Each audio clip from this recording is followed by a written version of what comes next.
तो जय श्री राम दोस्तों मित्रों, आप देख लीजिए सूर्य निकल रहा है। Good morning to all of my friends.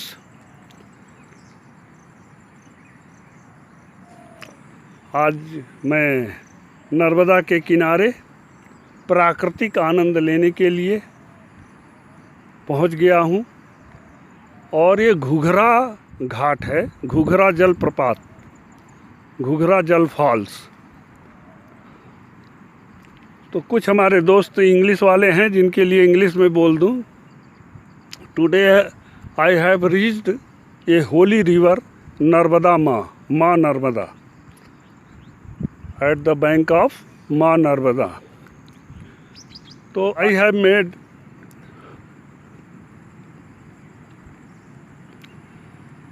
one video about the Dhuandhar Jal Falls.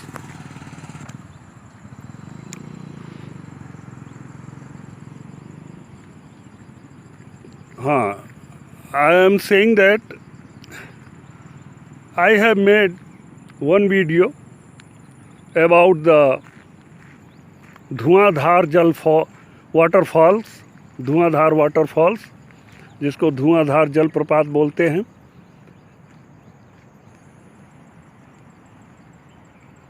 It is on Ma Narmada rivers. Ma Narmada is the holy rivers in India. So you are looking the scene of Ma Narmada rivers at the bank of Ma Narmada rivers. At this time I am going to see waterfall, Ghunghra waterfall. Oh, now you will see how is that. The bank of Narmada is looking very beautiful.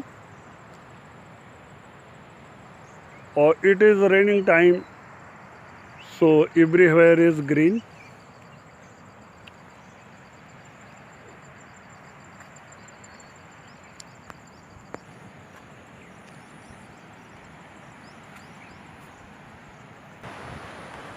Raining time, so too much water in the river.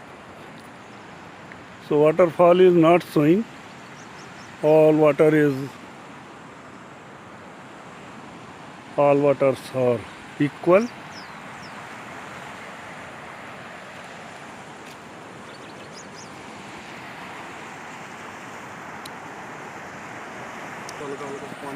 देखिए बच्चा है, ये बता रहा है कि यहीं पे वाटरफॉल है, लेकिन तो इस समय जो है जल बहुत बढ़ चुका है, तो जो प्राकृतिक वो है वो तो नहीं दिखाई दे रहा है।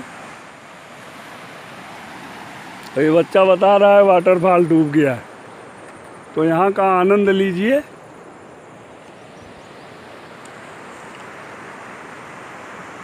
जय माँ नर्मदे हर। मैं आचमन कर लूँ माँ नर्मदा का आया हूँ तो।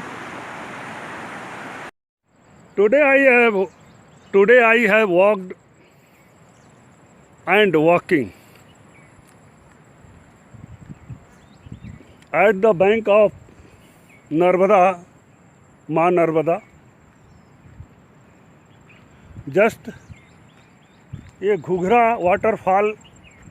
I have gone to Ghunghra waterfall and coming return. But too much water, so waterfall is not looking.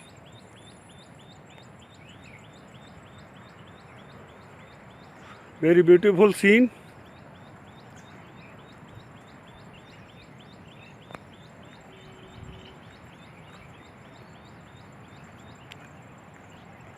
इस समय मैं माँ नर्मदा के लमेटा घाट पर हूँ।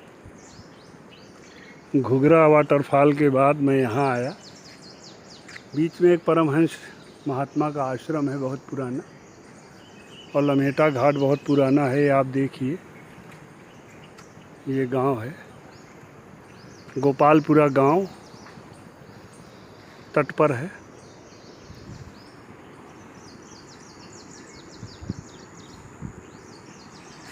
अभी घाट पे नीचे चलते हैं। इसके पहले आपको दिखा दूं कि एक बहुत पुराना मंदिर, संभवतः आश्रम था, क्या था, खंडहर पड़ा हुआ है। ये आप सामने देख रहे हैं, झाड़ी में खंडहर पड़ा है। अगर रास्ता होगा तो मैं जाऊंगा, अगर रास्ता नहीं होगा तो नहीं जाऊंगा। होगा शंकर भगवान का ही मंदिर। आप खंडहर देखें वो राधा कृष्ण मंदिर है और इस समय गवर्नमेंट के अधीन है। कई सालों से वो खंडहर पड़ा हुआ है। ये आप लम्हेटा घाट देख रहे हैं। ऊपर डैम से जल छोड़ा गया है, इसलिए जल बहुत अधिक हो जाने से यहाँ जो प्राकृतिक रूप से वाटरफॉल और तरह के दृश्य हैं वो अब ज़्यादा दिखाई नहीं देते। आपने देखा होगा धुआंधार में थोड़ा सा जल दिखते हुए।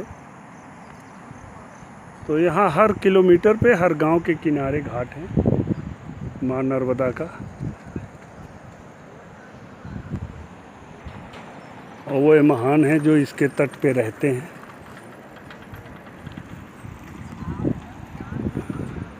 माँ नर्मदा के किनारे रहने वाले हर गांव तीर्थ हैं। उस तरफ भी आपको घाट दिखाई दे रहा है, इस तरफ भी।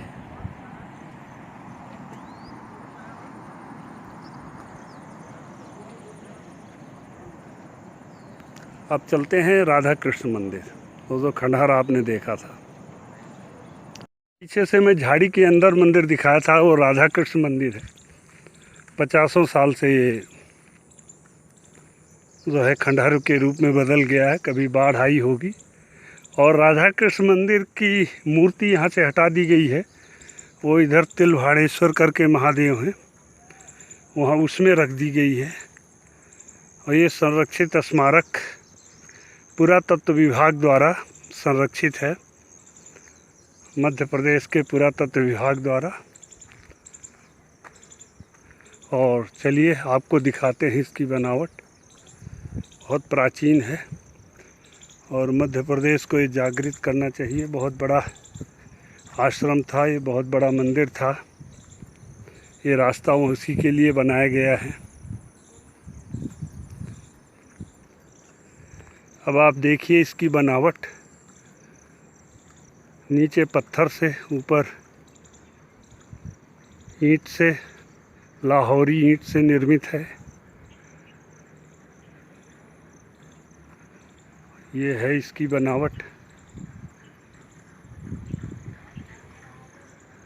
और ये सामने कुछ बन रहा है, इसके उधर परमहंस आश्रम है। परमहंस आश्रम के आगे आधा किलोमीटर पे वो घुघरा वाटरफॉल है जो इस समय नहीं दिखाई दे रहा। मैं राधा कृष्ण मंदिर में प्रवेश कर रहा हूँ। आप देख रहे हैं नीचे पत्थर से निर्माण है, ऊपर लाहौरी ईंट लगी हुई है।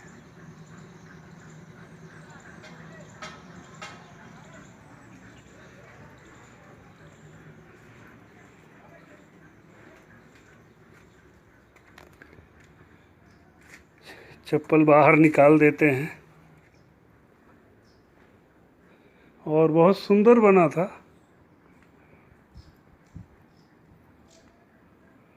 ये कमरा हॉल था।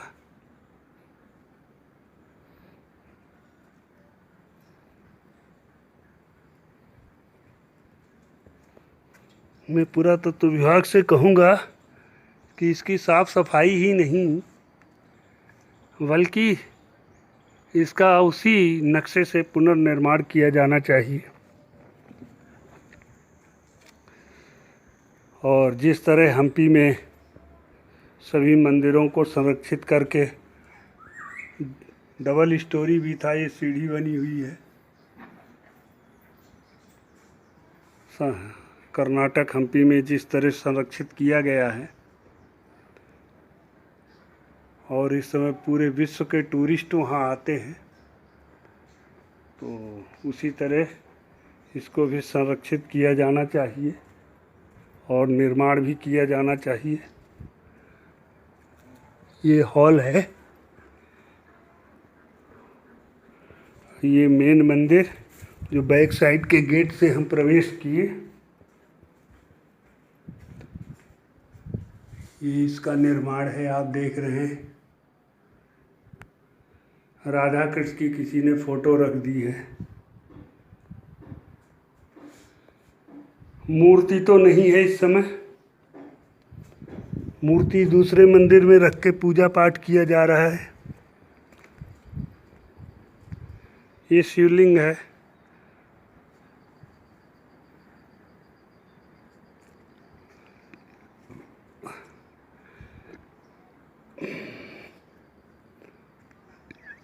ये है इसका ढांचा।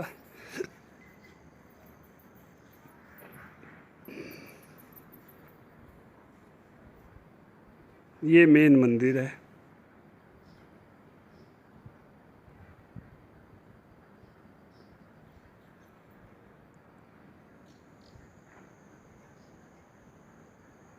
और इस राधा कृष्ण मंदिर के दाहिनी तरफ ये छोटे छोटे 2-3 गुंबद हैं, इसमें भी मूर्तियां कुछ रही होंगी।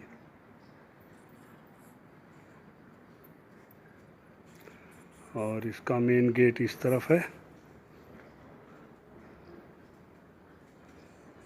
2 तरह के पत्थर लगे हैं इसमें। तो ये आप देख रहे हैं, एक लाल बलुआ पत्थर भी लगा है इस हॉल में बाहर से।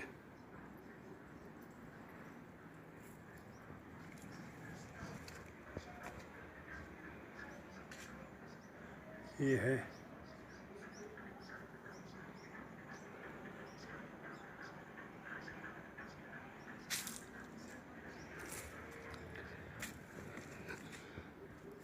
और गेट पे घुसते ही 2 मंदिर थे।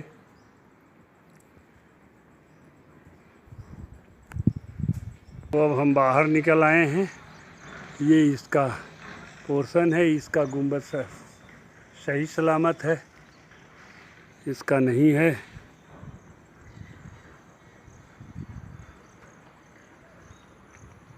ये है यहाँ की सीनरी।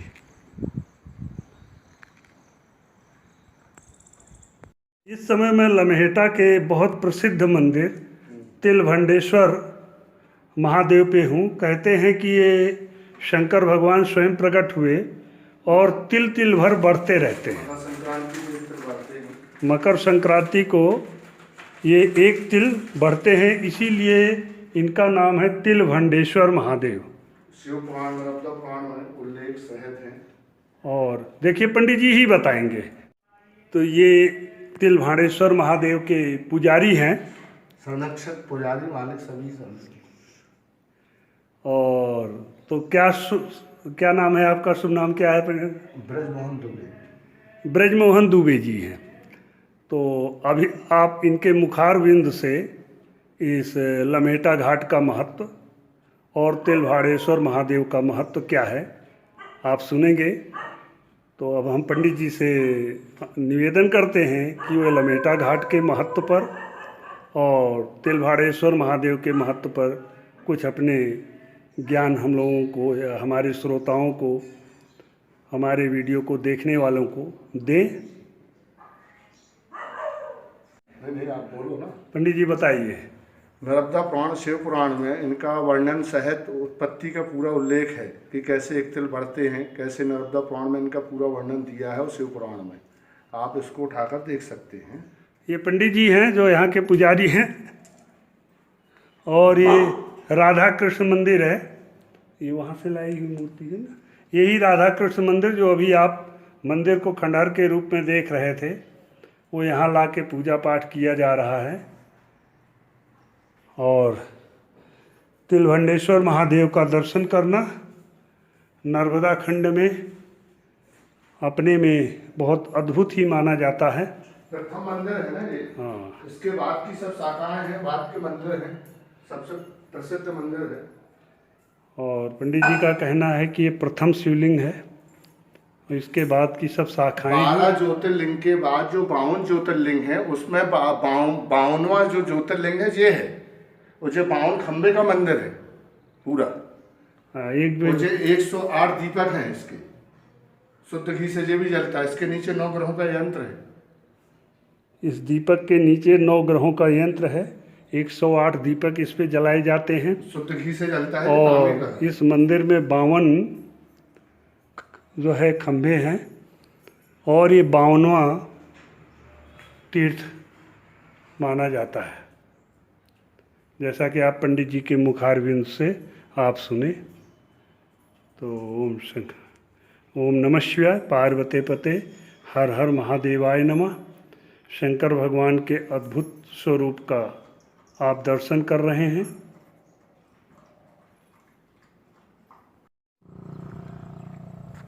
पंडित जी ने तो काफ़ी तीर्थों का वर्णन किया जो काफ़ी देर तक चला है उनका वर्णन, तो उतने लंबे समय तक उनको वीडियो में रखना संभव नहीं था, क्योंकि वीडियो बहुत लंबा हो जाता। तो मैं आपको बता दूं कि लमेटा घाट पे काफ़ी सिद्ध तीर्थ और कुंड हैं जिनका वर्णन पंडित जी ने किया और वो यहाँ बोर्ड में लगे हुए हैं। नर्मदा पुराण में उनका उल्लेख है, आप देख सकते हैं। और आप आके इसका लाभ उठाएं। बस मैं इतना ही कहूँगा। उन्होंने इसमें कोई तराशीकरण नहीं किया है। राम भक्तों, मित्रों, संतों, जैसा कि मैंने बोला था कि नर्मदा का हर प्रथा जो है भगवान शिवलिंग का स्वरूप माना जाता है। तो इस समय मैं पशुपतिनाथ मंदिर पे हूँ जो गोपालपुर गांव में है। ये लम्हेटा और भेड़ा घाट के बीच में है। तो आप यहाँ देख लीजिए कि नर्मदा के पत्थर को वैसे ही स्थापित कर दिया गया है, इसमें कोई कटिंग नहीं की गई है। और मैं पशुपतिनाथ का शिवलिंग यहाँ का दिखाता हूँ।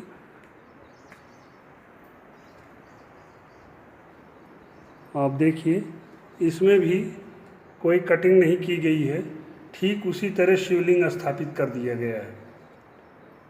यानी नर्मदा का पत्थर लाके ठीक उसी तरह। कुछ लोग बताते हैं ये स्वतः प्रकट हुआ है। फिलहाल भक्तों की अपनी अपनी मान्यताएं हैं, परंतु आप ये देखिए कि यदि नर्मदा के पत्थर में कटिंग न की जाए तो वो स्वयं ही शंकर भगवान का स्वरूप माना जाता है। और ये उसी रूप में नर्मदेश्वर को स्थापित किया गया है। और इसकी ऊपर की बनावट आप देखें,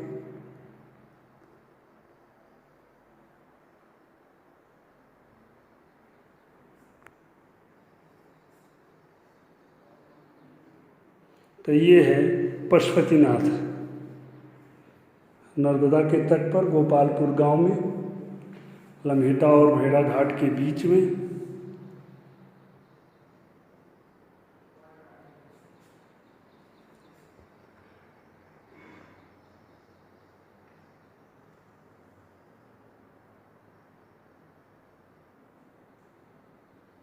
ओम नमः शिवाय, पार्वती पते, हर हर महादेव शंभो।